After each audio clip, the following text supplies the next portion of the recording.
Waktu itu di Atlanta kayaknya. Di Atlanta katanya. Lalu ada dua setan ini yang dulu sahabat karib, tapi ketika mereka ditugaskan, mereka terpisah. Dulu waktu berpisah, posturnya sama, penampilannya sama. Tapi ketika mereka ditugaskan, ya, mereka terpisah. Waktu ketemu, setan yang satu kurus, kering, kerempeng. Aduh, modelnya tidak terurus, kayak menderita. Tapi setan yang satu, gendut, dia pakai perhiasan banyak, pokoknya parlente, saudara. Lalu dia bilang gini, kamu luar biasa ya. Ditempatkan di mana? Di rumahnya orang kaya. Dia setiap hari kalau punya uang, saya goda ke mall, belanja terus. Sudah punya tas mahal, dia beli lagi tas mahal. Beli itu, beli, temanmu sudah pakai loh, kau juga harus pakai, dia beli. Jadi saya pakai nih, arlojinya ini, Hermes. Di bajunya semua bermerek. Jadi kamu yang pakai, iya. Dia kalau mau makan, gak pernah doa. Sebelum dia makan, saya tiup kasih penyakit. Dia sakit-sakitan. Saya makan semua makanannya. Dia sekarang gak bisa makan, padahal kaya. Dia kalau ke gereja, naik mobil, ya, Mercy terbaru, saya ikut di sampingnya. Putar lagu, saya suruh dia putar lagu, ya, Metallica. Saya nari-nari di mobilnya. Begitu sampai di gereja, dia saya tiup, tidur waktu dengar khotbah. Jadi dia datang ke gereja nggak ada guna. Atau dia duduk di pengkhotbah, tapi saya kasih pikiran macam-macam, jadi dia nggak tertuju sama khotbah itu. Dia pulang, dia berantem sama istrinya, dia berantem sama anaknya. Saya bikin kekacauan di rumah mereka. Jadi dia kurus, kering, menderita. Kalau tidur malam, dia nggak berdoa. Jadi saya tidur di kasurnya yang empuk itu bareng-bareng dia. Dia tidak bisa tidur, saya bikin tiap malam. Batuk, saya ngorok. Makanya saya seperti ini. Setan yang kurus ngomong, astaga enak banget kamu. Saya ditempatkan di rumahnya orang Kristen juga. Dia sih nggak miskin, ya menengah lah ya, cukup lah. Tahu nggak? Setiap kali saya suruh dia ke mall, ayo, kamu udah punya uang, ke mall ayo. Dia bilang apa? Cukupkanlah dirimu dengan apa yang ada padamu. Jadi dia kalau pakai tas ya itu terus, pakai baju ya itu terus. Jadi saya kasihan tidak bisa pakai apa-apa, ya sudah dia mencukupkan diri, tidak berlimpah-limpah. Kalau mau makan, saya baru mau ambil berkatnya, mau saya tiup penyakit. Dia bilang, dalam nama Tuhan Yesus, aku bersyukur buat berkat ini. Sucikan, kuduskan Tuhan. Segala sakit penyakit, aku tolak dalam nama Yesus. Berkat ini menjadi berkat bagi hidupku, kesehatan bagi tubuhku. Aku mau ngambil, tidak bisa, sudah dilindungi sama kuasa darah Yesus. Dia makan lahap saya telan ludah. Jadi kurus. Makanya saya kurus. Mau ke gereja, saya ikut naik di mobilnya. Baru saya mau ganggu dia, dia putar lagu. Kita buat ini sebentar, dia ikut nyanyi. Dia berdoa, dalam nama Yesus saya mau ke gereja. Segala kuasa si jahat, aku patahkan, hancurkan. Dalam nama Yesus, keluar. Jadi kata setan, saya ditendang keluar dari mobilnya. Dia naik mobil, saya kejar-kejar dari belakang. Gereja, saya kecapean. Udah gak makan, capek. Dia dengar firman, begitu duduk di gereja, Tuhan, aku mau dengar firman. Semua yang menggangguku untuk mendengarkan firman Tuhan, yang mengacaukan pikiranku, aku tolak dalam nama Yesus. Setiap kali khotbah, amin, amin. Saya gak bisa curi firman. Dia pulang, dia berbahagia dengan keluarganya. Mau tidur, saya udah tidur di tempat tidurnya. Dia doa sebelum tidur, dalam nama Yesus. Segala setan, kuasa jahat yang ada di rumahku, keluar dalam nama Yesus. Saya tidur di bawah pohon beringin. Masuk angin, saya batuk. Makanya sekarang saya TBC. Saudara bisa tertawa mendengar ini. Tapi coba bayangkan, setan yang ada di sekelilingmu itu menderita atau senang? Derita. Insya Allah menderita. Imanmu. Waktu engkau melakukan kebenaran, kata firman Tuhan, apa itu kerajaan Allah? Kebenaran nomor 1. yang kita lakukan, kalau kita tidak berada dalam kebenaran Allah, maka semuanya menjadi sia-sia. Setelah engkau hidup dalam kebenaran, maka otomatis ada damai sejahtera. Bukan orang kaya yang berbahagia. Orang yang berbahagia di dunia ini adalah orang yang melakukan kebenaran. Kita damai hidup kita karena gak ada dosa yang tuduh. Tapi kalau ada dosa tuduh, biar mau banyak uang kayak apa, hidup pasti kacau. Apalagi terikat dengan dosa, ya banyak kodo-kodo tadi ikut. Ketika ada damai sejahtera, maka ada sukacita. Kita bersuka cita, nggak ada beban hidup. Memang ada masalah, semua orang pasti ada masalah. Siapa yang lagi ada masalah hari ini? Yang lain tidak ada masalah. Sekarang ini jemaat di Atlanta ya. Yang tidak ada masalah.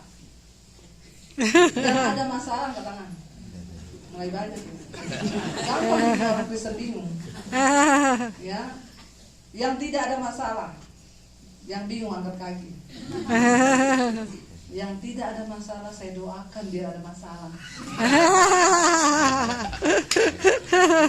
Sama suruh undang saya, Bu. Biasa kalau doa pendeta kan doakan supaya tidak ada masalah semua kan. Selama kita hidup pasti ada masalah. Tapi ingat, masalah itu ada untuk melatih imanmu. Bagaimana kau menjadi kuat bersama Tuhan? Jalani setiap masalah dan proses itu dengan iman yang tertuju kepada Yesus, tetap melakukan firman. Cuma itu kebahagiaan kita, saudara. Waktu kita memilih untuk menjadi pelaku firman Tuhan. Yang berbahagia, kata Yesus, ialah orang yang mendengarkan firman itu dan yang melakukannya. Ya, bukan orang yang mendengar dan melupakannya. Kalau seseorang menjadi pendengar firman Tuhan, lalu dia pulang dia segera lupa bagaimana apa tadi itu firman itu, dia nggak melakukan. Alkitab bilang dia itu seumpama orang yang mengamat-amati mukanya di depan cermin, lalu dia pergi, lalu dia lupa bagaimana wajahnya. Ada di sini saudara yang lupa bagaimana wajahnya? Saya mau saudara sedikit merenung. Coba ingat, mukamu kayak apa, wajahmu tuh kayak apa, coba. Pak Cali nggak usah pikir saya kayak Ari Wibowo. Ya, saya kayak siapa yang ganteng. Itu namanya lupa ingatan. Saya tahu wajah saya tahu di sini ada tai lalat, ada flek hitam di sini, karena saya tiap hari bercermin. Orang yang tidak melakukan firman, seumpama orang yang mengamati mukanya, lalu dia pergi, dia lupa mukanya. Dengan kata lain, jadi orang yang tidak tahu diri sendiri. Kenapa kita butuh firman? Supaya kita bisa menjadi orang-orang yang belajar melakukan firman itu. Saudara, percayalah saudara, hidup kita gak perlu takut dengan apapun yang akan terjadi tahun-tahun mendatang. Saya bukan orang yang berteori tentang firman Tuhan. Saya mengalami firman itu. Saya mengalami janji-janji Tuhan itu. Saudara mendengarkan kesaksian saya terima Yesus tahun 95. Saya bertobat. Lalu saya diusir dari keluarga saya. Tadinya mau dibunuh. Tahun 96 saya diusir dari keluarga saya. Tapi saya bilang, kamu pilih Yesus atau keluarga? Saya bilang, saya pilih Yesus. Kalau kamu pilih Yesus, keluar dari rumah, jangan bawa ijazah. Saya mau lihat Yesus kasih makan kamu pagi apa. Selesai SMA, saya keluar tinggalkan keluarga saya. Dengan bercucuran air mata, tidak bawa satu peser uang pun. Saya tidak tahu mau jadi apa masa depan saya keluar. Mami saya juga tidak bisa berbuat apa-apa, cuma bisa nangis. Dia sampai bujuk saya, tunggu mami mati, baru papi mati, baru jadi Kristen. Saya bilang, ini bukan soal mami dan papi mati. Tuhan menyelamatkan saya, karena tadinya saya sudah membunuh diri karena hidup saya. Tapi saat itu Tuhan datangi saya secara pribadi dan saya menyerahkan hidup. Lalu saya mengalami perubahan hidup yang begitu luar biasa. Setiap hari saya baca Alkitab tuh 6-7 jam. Waktu itu belum ada YouTube. Nggak ada orang bisa mengajari saya. Nggak ada yang bisa datang. Saya waktu itu belum punya handphone tahun 95. Tapi kuasa Roh Kudus membakar saya. Dan Alkitab berkata iman itu bertumbuh di dalam aniaya dan pembacaan firman Tuhan. Di tengah aniaya, papi saya nggak main-main. Dari kecil udah diwanti-wanti, jangan dekat-dekat sama orang Kristen. Kalau kamu pacaran sama orang Kristen, apalagi menikah, denger ya, papi mending masuk penjara, papi bunuh kamu daripada kamu bikin malu keluarga. Jadi saya nggak berani bergaul dengan cowok Kristen, apalagi jatuh cinta. Padahal yang ganteng-ganteng tuh cowok Kristen. Yang bertobat. Yang tidak bertobat sama kodok semua. Ya. Jadi artinya ketika saya bertobat, saya mengenal kebenaran, saya berubah, saudara. Berubah benar-benar 180 derajat. Berubah jangan 360 balik lagi. Saya berubah. Yang tadinya suka keluar malam gak mau lagi. Yang tadinya pemalas jadi paling rajin di rumah. Pokoknya berubah. Ketika akhirnya kakak saya nomor 1 tahu saya jadi Kristen, 1 tahun saya menyembunyikan iman saya. Saya dulu sebelum bertobat saya pelatih senam aerobik. Makanya gayanya begini nih. Gak ada tampang pendeta saya ya. Tapi ya Tuhan kan mau pakai siapa aja dia mau pakai kan.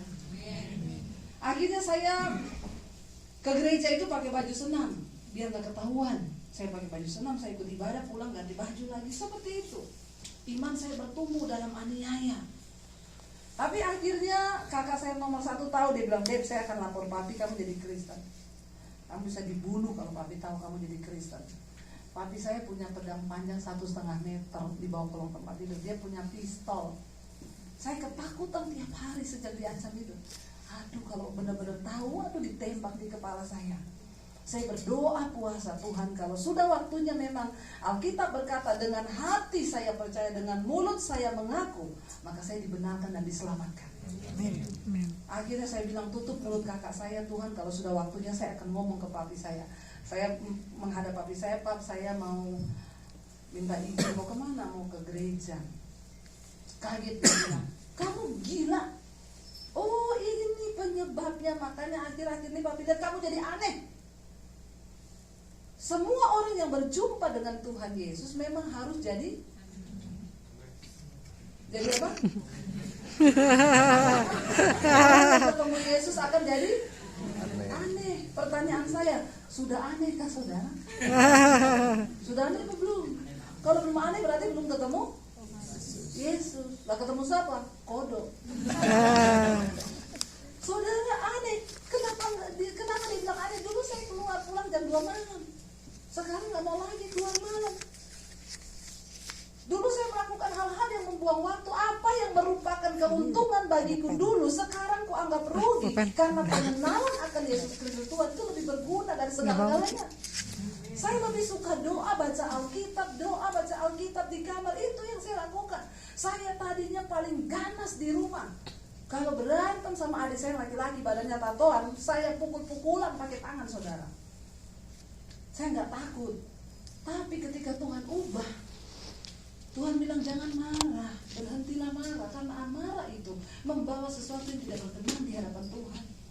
Saya mulai berdoa dalam nama Yesus. Roh marah keluar dari diriku, pergi jauh-jauh. Saya ambil doa puasa, Tuhan hari ini aku mau jadi orang yang sabar.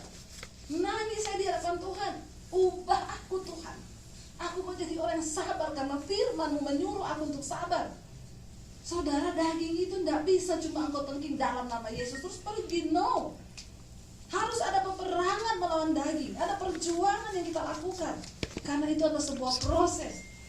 Saya doa puasa hari itu, aku hari ini jadi orang yang sabar. Debbie yang sabar.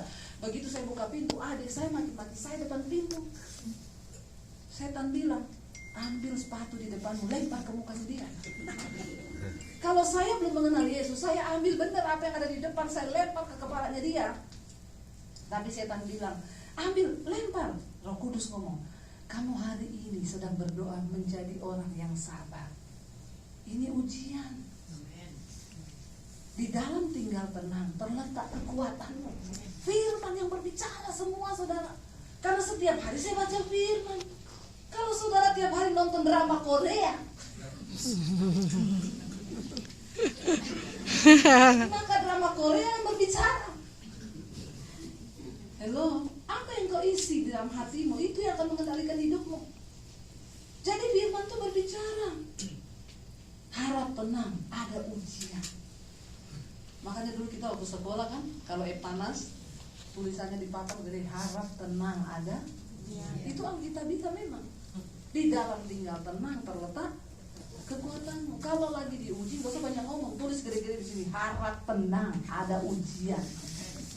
Jadi saya diem, adik saya maki-maki saya sibuk memperkatakan firman di hati. Aku tidak akan kalah iblis, aku tahu engkau yang ada di dalam adikku. Kalau aku lempar dia dengan sepatu, kau yang menang, bukan aku. Tapi Tuhan bersedih, hari ini aku lepaskan pengampunan. Saya di dalam hati bergumul, aku tidak akan kalah dengan kejahatan, tapi aku akan kalahkan kejahatan dengan kebaikan dalam nama Yesus, dalam nama Yesus. Jadi dia ngomong maki-maki saya sudah gak dengar, cuma kayak orang, karena saya sibuk untuk mengendalikan diri. Ketika kita terus berlatih, lama-lama jadi saudara. Kita hidup dalam kebenaran. Dan akhirnya makanya papi saya waktu ketemu saya, dia bilang, oh ini penyebabnya, makanya kamu jadi aneh. Aneh, dulu tukang berantem, ketemu Yesus gak pernah berantem. Dulu marah-marah, ketemu Yesus nyanyi-nyanyi. Orang kalau ketemu Yesus berubah, dulu pemabuk, sekarang gak mabuk lagi. Dulu merokok, sekarang gak merokok lagi. Dulu pelit, sekarang pemurah. Amin. Jangan pelit loh. Yang pelit katakan amin. Ya. Orang kikir gak masuk surga loh. Ada ayatnya. Lalu saya berubah, maka dia bilang, oh ini penyebabnya, makanya kamu jadi aneh. Harusnya dia bisa lihat dong keanehan saya menjadi lebih baik. Tapi akhirnya saya harus tinggalkan keluarga, saudara. Waktu saya tinggalkan rumah dari kota Poso, saya ke kota Palu, 7 jam perjalanan, tidak bawa apa-apa, cuma bawa beberapa pakaian. Bahkan ijazah saya tidak boleh bawa. Secara manusia, masa depan saya sudah tidak tahu jadi apa. Orang mau kerja di mana, nggak ada ijazah. Apa yang bisa saya lakukan? Tapi saya tahu satu hal, saya mengikut Tuhan yang bertanggung jawab. Yesus yang pegang masa depan saya. Saya diproses Tuhan dari kota Poso ke kota Palu, saya numpang di kos-kosan. Setiap hari saya tinggal di kos-kosan itu, di tempat sepupu saya. Kalau mereka sudah berangkat ke kuliah, kerja, saya cuci baju anak kos, saya nyapu, nyetrika, masak. Lagi cuci pakaian itu pakai tangan, gak pakai mesin. Iblis datang, goblok. Jadi Kristen, jadi pembantu. Balik ke keluargamu, tinggalkan Yesusmu. Saya ngomong, iblis, aku telah dibeli dan hargaku lunas dibayar. Amin. Dan hidupku yang aku hidupi sekarang bukan milikku lagi, tapi milik Kristus. Itu waktu saya tinggalkan rumah, saudara, papi saya sampai berlutut di bawah kaki saya. Dia cium kaki saya, dia bilang, Debbie tolong, kamu sudah pikir baik-baik. Papi itu sayang kamu, papi tidak mau kamu tersesat. Papi merendahkan diri, cium kakimu, kembali ke agamamu. Saya peluk papi saya bilang, tidak bisa Pak. Saya tidak bisa tinggalkan Tuhan Yesus. Kenapa kamu jadi begini? Kenapa kamu relakan kehinaan keluarga? Kenapa kamu hancurkan keluarga ini cuma gara-gara kamu jadi Kristen? Saya bilang, saya tidak tahu apa yang terjadi. Tapi ini waktu Tuhan buat saya. Saya baru lulus SMA, makanya saya kalau lihat anak-anak saya kadang, dulu saya seumuran mereka. Saya berjuang hidup sendiri tanpa siapa-siapa. Saya pernah merasakan hidup tanpa uang sepeser pun. Saya pernah merasakan hidup tanpa ada satu orang yang bisa berdiri di samping saya untuk saya jadikan sandaran. Dan di situ cuma benar-benar Tuhan. Amin.